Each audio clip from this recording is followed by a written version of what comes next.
సైనికులకి బాగా ట్రైన్డ్ కుక్కలున్నాయి. అవే ఇప్పుడు సరిగ్గా పట్టుకుంటున్నాయి.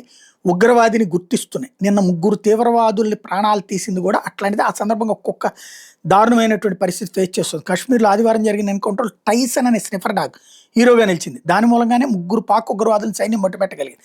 ఇందులో జైషే మహమ్మద్‌కి చెందినటువంటి కర్రగట్టిన కమాండర్ సైఫుల్లా ఉన్నాడు. జమ్మూ కాశ్మీర్‌లోని కిష్త్వార్ జిల్లా చాత్రు బెల్ట్‌లోని షాసర్‌కోట్ ప్రాంతంలో ఉగ్రవాదులు ఉన్నట్టు నిఘా వర్గాల ద్వారా సైన్యానికి సమాచారం అందడం. దీంతో వైట్ నైట్ కోర్ బలగాలు ఆపరేషన్ చేపట్టాయి.